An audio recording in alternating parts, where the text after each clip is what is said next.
माहौल सा बनाया जा रहा है। विपक्ष है वो ये कह रहा है कि इस बार मामला कुछ फंसा हुआ सा नजर आ रहा है। 25 की 25 हासिल बीजेपी को हम लोग करने नहीं देंगे, हैट्रिक से हम उसको किसी भी तरीके से रोकेंगे।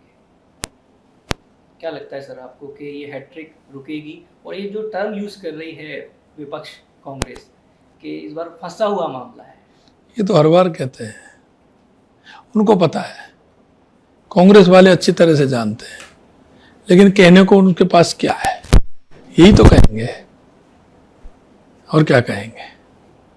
फंसा हुआ नहीं, हैट्रिक बीजेपी लगा पूरी तरह से 25 की 25। सर, राजस्थान में एक बड़ा मुद्दा रहा है जल संकट। मैं खुद दौसा जाके आया, लोकसभा सीट पे हमने लोगों से बातचीत की, उन्होंने कहा जल संकट एक बहुत बड़ा मुद्दा है। आपने जैसे ही जिम्मेदारी संभाली, सबसे पहले इस मुद्दे को सुलझाने की कोशिश की। खुद प्रधानमंत्री नरेंद्र मोदी ने, अमित शाह जी ने खुले मन से आपकी बार बार तारीफ भी की इस चीज़ को लेके। तो क्या कुछ कार्य योजना लेकर चल रहे हैं आप जल संकट को लेकर? देखिए, मैं आपको बताना चाहता हूँ, हमारे देश के यशस्वी प्रधानमंत्री नरेंद्र मोदी जी जो कहते हैं वो करते हैं, उनकी गारंटी यानी कि पूरा होने की गारंटी। और आपने देखा होगा कि हमारी सरकार के आते ही 1.5 महीने के अंदर कांग्रेस ने जिस ERCP की योजना को लटकाने का, भटकाने का, अटकाने का काम किया, हमारे यशस्वी प्रधानमंत्री जी ने 1.5 महीने में उस ERCP की योजना को पूरी तरह से एम करा दिया। आज हम कह सकते हैं कि हमारे उस ERCP की योजना से 21 जिलों के 3 करोड़ लोगों को पीने का पानी मिलेगा। पीने का पानी ही नहीं, 2,80,000 हेक्टेयर को सिंचाई का पानी भी मिलेगा। ये मोदी जी की गारंटी है। राम मंदिर को लेके बहुत ज़्यादा चर्चा हो रही है। विपक्ष कहता है कि भाजपा राम मंदिर को भुनाने की कोशिश कर रही है। क्या राम मंदिर को लेके लोगों के मन में एक सॉफ्ट कॉर्नर है और लोकसभा चुनाव में ये जो सॉफ्ट कॉर्नर है भगवान राम को लेके, राम मंदिर को लेके, वो काम आएगा? देखिए, मैं आपको एक बात कहना चाहता हूँ, राम हमारे रोम रोम में, राम हमारे आस्था के प्रतीक है। हम जब राम मंदिर की बात करते थे, रामलला हम आएंगे, मंदिर वहीं बनाएंगे, कांग्रेस के लोग मजाक करते थे, तारीख नहीं बताएंगे। लेकिन हम कहना चाहते हैं, हमने उनको तारीख भी बताई, निमंत्रण भी दिया, उन्होंने रामलला की प्राण प्रतिष्ठा का निमंत्रण भी अस्वीकार किया।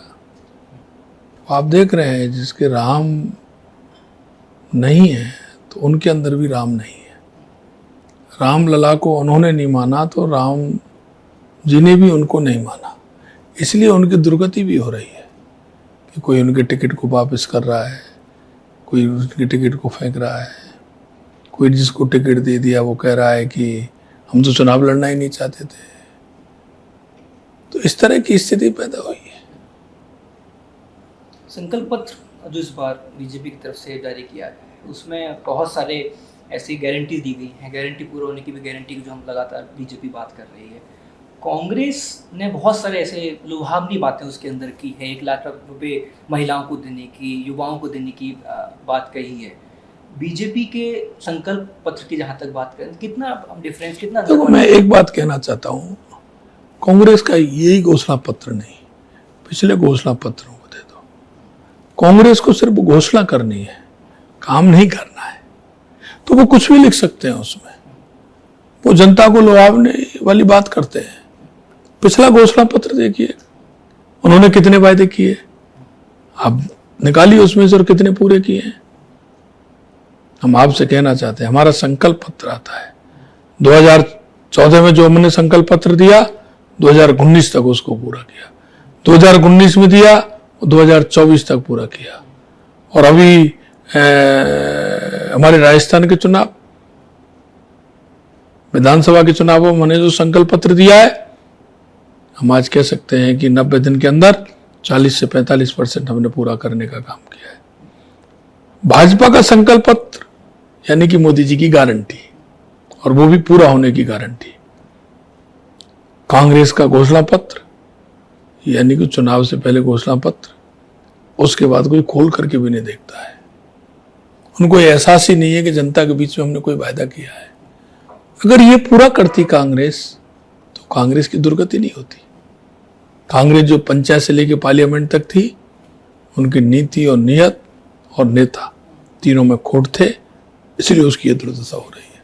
सर, विधानसभा चुनावों से एक शुरुआत हुई जो लोकसभा चुनावों तक लगातार निरंतर जारी रही। नेताओं का कांग्रेस छोड़कर बीजेपी में आना, क्या कुछ इसके कारण है? क्या कांग्रेस तो अपनी एक अलग बात कहती है कि एक डर बनाया जा रहा है केंद्रीय जांच एजेंसी का, लेकिन ऐसा तो नहीं है कि भाजपा ने अंतिम पंक्ति में बैठे व्यक्ति का ध्यान रखा? जिस तरीके से आपको मुख्यमंत्री बनाया गया, एक कौन सा ऐसे कारण हो सकते हैं जो इस तरफ आ रहे हैं? देखो, मैं आपको एक बात कहना चाहता हूँ, जहाँ नीति, नियत, नेता ठीक नहीं है, वहाँ कौन रहना चाहेगा? मैं आपसे पूछता हूँ, क्यों रहना चाहेगा?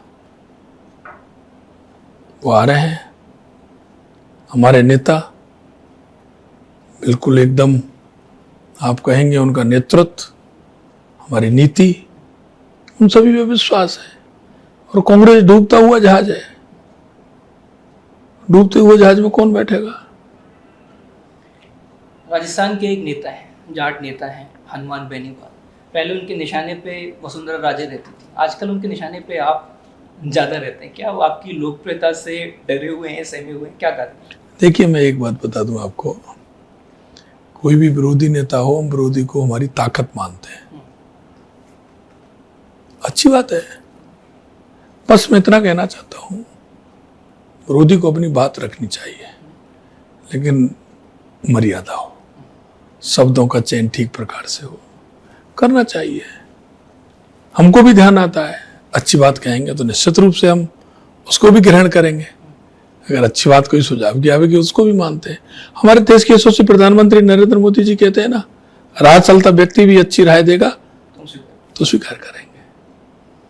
सर, ये देखा जा रहा है कि कांग्रेस बार बार ये कह रही है कि अगर बीजेपी जो बार बार नारा दे रही है, 400 पार का नारा दे रही है, वो इसलिए दे रही है कि 400 पार सीट आ जाए ताकि हम लोग संविधान में एक बड़ा परिवर्तन कर देंगे। क्या ऐसा है? आरक्षण की बात वो लोग कह रहे हैं, क्या आरक्षण खत्म कर दिया जाएगा? देखिए, मैं आपसे कहना चाहता हूं, कांग्रेस हमेशा झूठ और लूट का खेल करती है। कांग्रेस चुनाव से पहले ऐसे वायदा करती है, ऐसी बातें कहती है, जनता में भ्रम पैदा करने का काम करती है, और वो इसी कारण है, वो भ्रम पैदा करती है। मैं आपको कहना चाहता हूं, देश के यशस्वी प्रधानमंत्री जी ने भी कहा है, राष्ट्रीय अध्यक्ष जी ने भी कहा है, गृह मंत्री जी ने कहा, हम भी कह रहे हैं, आरक्षण को कोई समाप्त नहीं कर सकता, लेकिन कांग्रेस को मौका मिलता है।